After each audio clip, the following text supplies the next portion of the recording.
Thank you, Presiding Officer. And can I also, on behalf of my party, concur with the Minister's remarks in respect of the late Ewan Williamson and send our condolences to his family during these difficult times.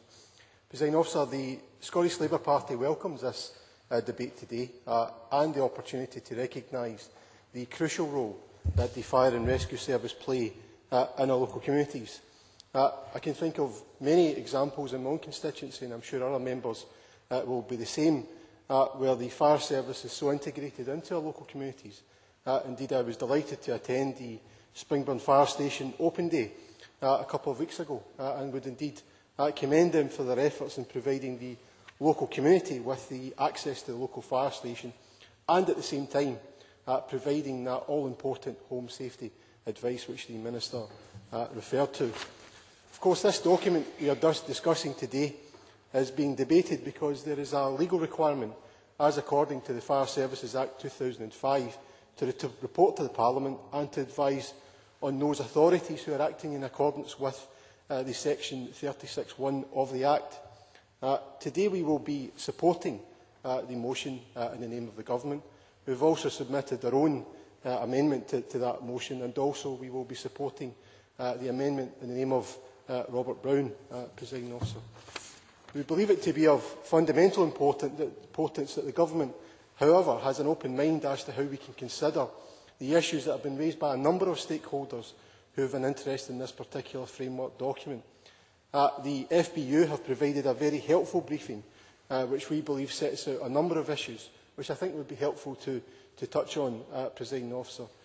Firstly, in respect of the governance and structures, over the many years, many words have been said about the need to deliver local services, and indeed for those services to be, for those priorities to be set at a local level with the fire service.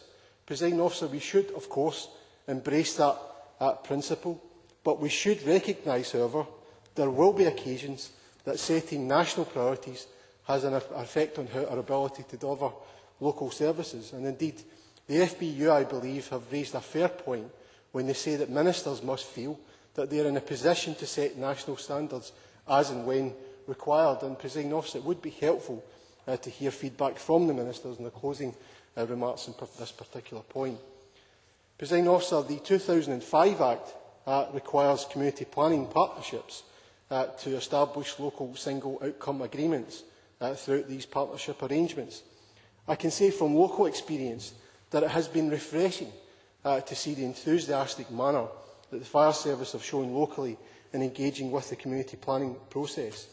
Clearly in the past we have failed to recognise the importance of the fire service working as a local key stakeholder in our local communities, and indeed we need to recognise that such partnerships are key to providing benefits for our local communities, and I hope that the Minister will indeed continue to encourage such partnerships.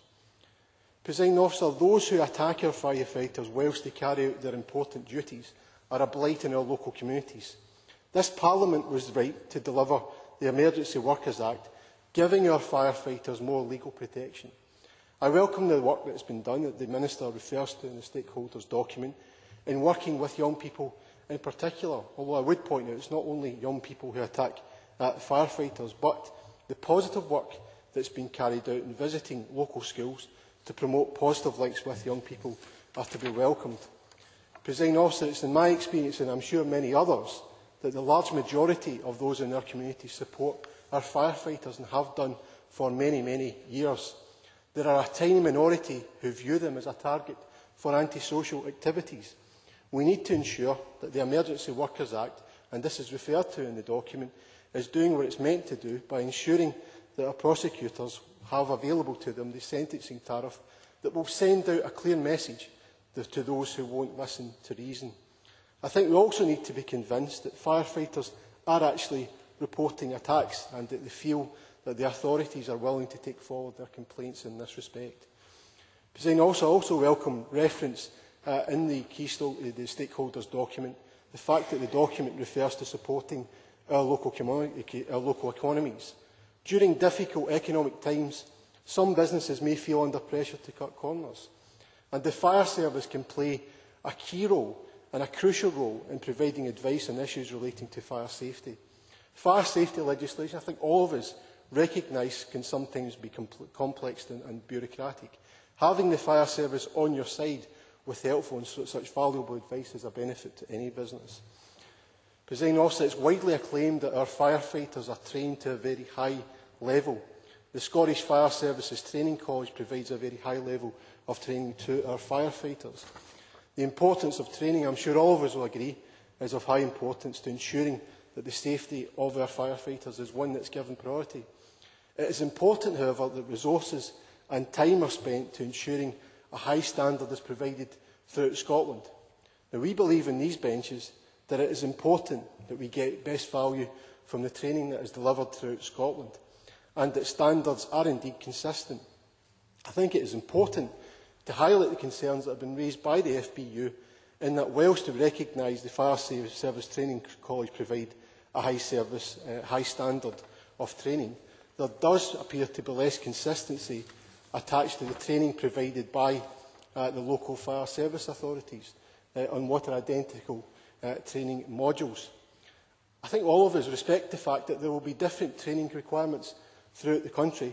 Of course, there should be local flexibility in what is provided on many of these courses. But, Presiding Officer, there is a need for those particular courses to be consistent throughout Scotland. I think it would be welcome from the Minister, perhaps through an intervention, or in his closing remarks, to advise us on how we'd wish to take this particular concern that's been raised by the FBU forward. I welcome an intervention, or indeed in his closing remarks, as I said. Presiding Officer, when we passed the Fire Services Act 2005, we did so with the support of all of the main political parties, with the principle that we wanted to improve the way fire services are delivered throughout Scotland. And at the same time, Presiding Officer, we wanted to promote equality and fairness. I believe all of us would have signed up to that very principle.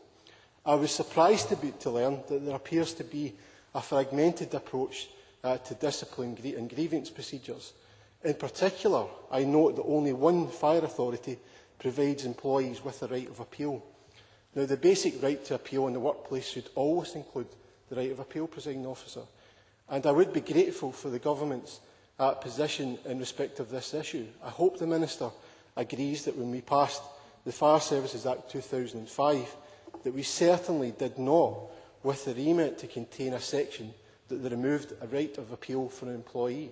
And I think it's very important that we consider that issue in the context of fairness.